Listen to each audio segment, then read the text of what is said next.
Upon a very close scrutiny of the alleged references to Muhammad in the Bible as a prophet, they absolutely have no relation to the prophet of Muhammad, nor prophesy his coming. Muhammad is not mentioned in the Old Testament. Muhammad is not mentioned anywhere from Genesis to Revelation. Muhammad is God's true messenger. That's a joke.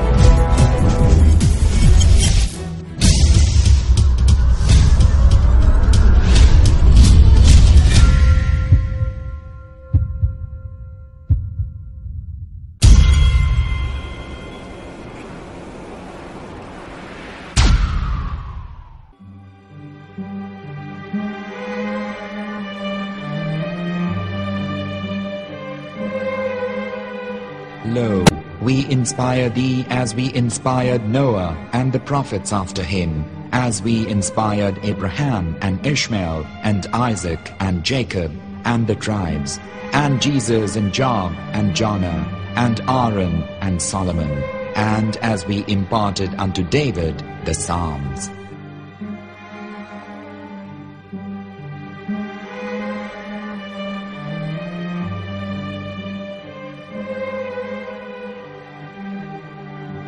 The verse we've just heard is from chapter 4 of the Quran.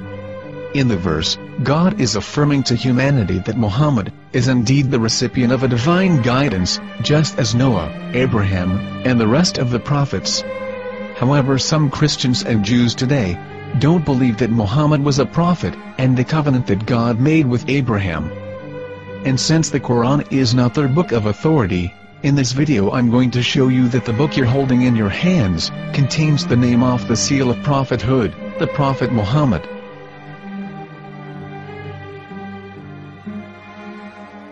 As known, the Old Testament was preserved in the Hebrew language. In the 5th chapter of the Shir HaShirim, which is one of the 5 Megillat or sacred scrolls that are part of the Hebrew Bible, or for short the Song of Solomon, as Christians know it today. That chapter is discussing someone. Jews will say it is discussing Solomon, while Christians will say it is discussing Jesus. Considering this is the Songs of Solomon, it would seem logical that it is discussing Solomon. The verses, describing this mystery man, have the narrator's speech conjugated in the feminine, meaning it is a woman who is describing this man. So it is possible that it is one of Solomon's wives discussing her husband Solomon. However, Christians assert that Jesus is being discussed, and that the chapter is describing a man who was not yet alive at that point. A prophecy.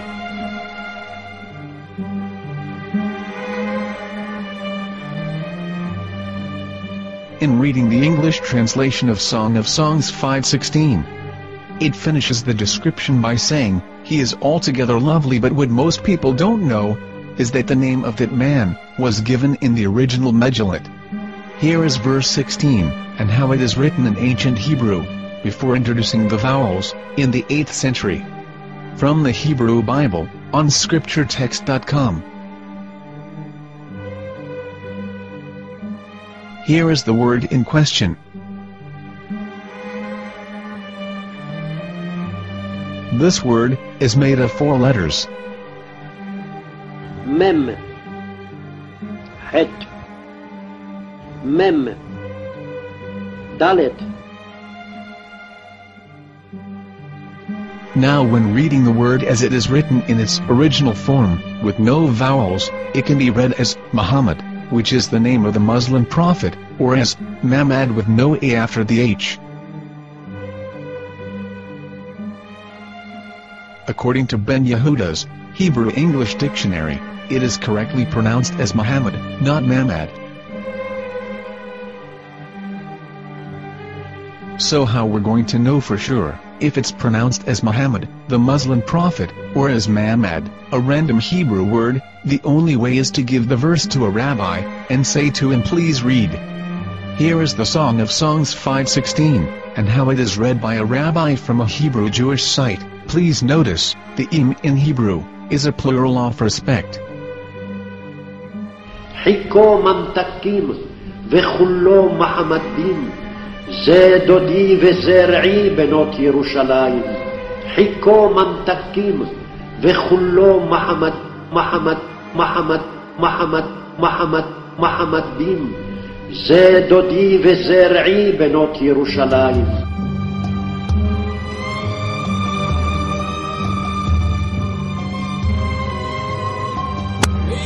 Coming out from the darkness, there are no other gods but God, and Muhammad is his messenger.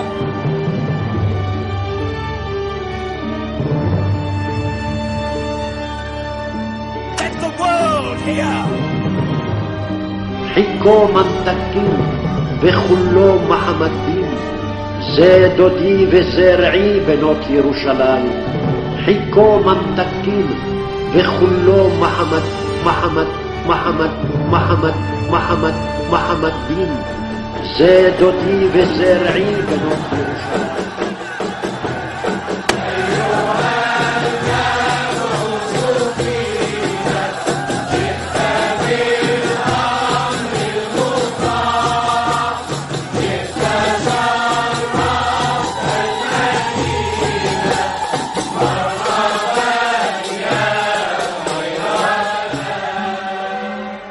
Here is the famous SDL translation tool, which includes a professional human translation, as well as an online translation.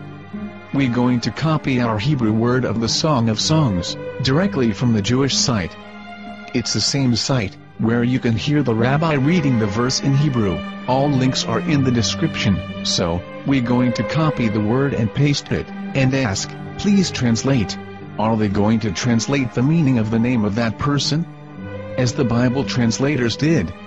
Which is the praised and the lovely one, or are they going to keep the name as it is? Well, see it yourself. Here is the World Lingo Translator. The result is the same. It's Muhammad.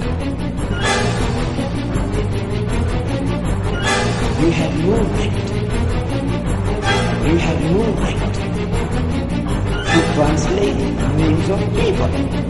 Anybody. Your name should be retained. Mr. Black is Mr. Black, though he's white. You have no right to translate names of people. But they have been doing that. Muhammad ibn, they translated as altogether lovely. But the word Muhammad is there in the Hebrew language. The word Muhammad is there in the Hebrew language.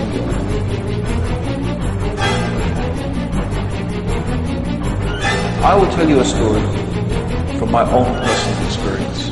Years ago, I used to spend every Sunday afternoon in a place called Speaker's Corner. And in my years down there, I got to know a Jewish rabbi. He was a very nice man. He used to listen to me, and he was always very polite and talked about Islam in a very nice way. And one day during one of our conversations after some years, I thought that it was about time I should invite him to Islam. So I said to him, you know, my friend, we have been talking now for many years, and even you have admitted to me that Muhammad is a prophet. So why then do you not embrace Islam? He said to me, we Jews, we never change our religion. I said, but half of the rabbis of Medina became Muslim. He said, that is true, but still, we Jews never change our religion. I thought, what can I say to him? He looked at me and said, listen to me, my friend. God sent to us a prophet Moses, and we didn't even listen to him. Do you think we're going to listen to another prophet after him? From another tribe? From another people? When he said that, I had nothing left to say. He knew that Muhammad was a prophet. In fact, another rabbi also came up to me and he said to me, we know Muhammad is a prophet, and he quoted to me a passage from the Bible